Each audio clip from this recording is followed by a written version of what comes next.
Passer à une nouvelle expression qui est elle aussi très connue, mais qui a tendance à disparaître, qui est finir en pugilat.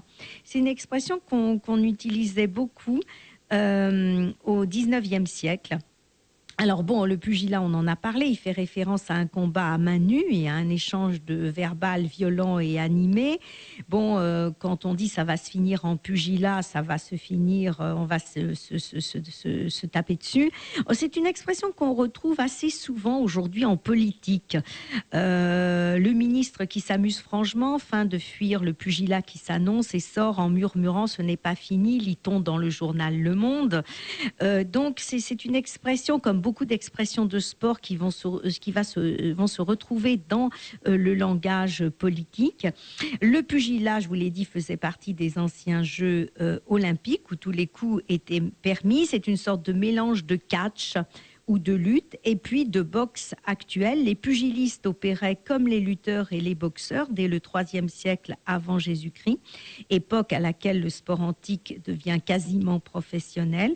Et là aussi, je vous l'ai dit, les mains des pugilistes étaient protégées par des lanières de cuir qui petit à petit vont être appelées des cestes et qui vont être renforcées, hélas, par des bandes de métal. Les philosophes de l'époque nous décrivent des combats d'une violence extrême. Prenons donc le cas de ce Diagoras de Rhodes dont je vous ai parlé tout à l'heure, lors de la 79e Olympiade. Nous sommes en 464 avant Jésus-Christ.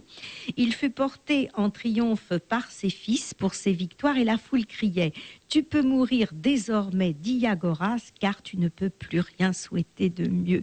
Donc une énorme victoire de ce grand pugiliste, une victoire qui lui a permis d'être exempté d'impôts, de recevoir des honneurs exceptionnels, d'obtenir les meilleures places au spectacle, de disposer de porteurs et d'en faire bénéficier toute sa famille. Donc, outre sa couronne d'olivier, Diagoras a reçu un cheptel, des amphores d'huile, beaucoup de présents d'un montant énorme, non négligeable, et en plus des récompenses, en plus des avantages qui se sont multipliés tout le long de sa vie. Eh bien, on s'est aperçu qu'il a multiplié aussi sa team, comme on dirait aujourd'hui, beaucoup d'entraîneurs, beaucoup de soigneurs, de nutritionnistes, de spécialistes des régimes. Et il est vrai qu'au IIIe siècle avant Jésus-Christ, on voit apparaître les athlètes qui se laissent acheter, les changements de clubs fréquents qui étaient à l'époque interdits. Il était interdit, par exemple, de concourir pour une cité et puis à d'autres Olympiades de concourir pour une autre cité. On était sévèrement punis. Il était évidemment interdit, vous vous en doutez, de corrompre ses concurrents. Et ces tricheurs étaient contraints par les juges de la loi olympique d'élever des statues en l'honneur de Zeus, puisque à Olympie, on vénérait le dieu Zeus.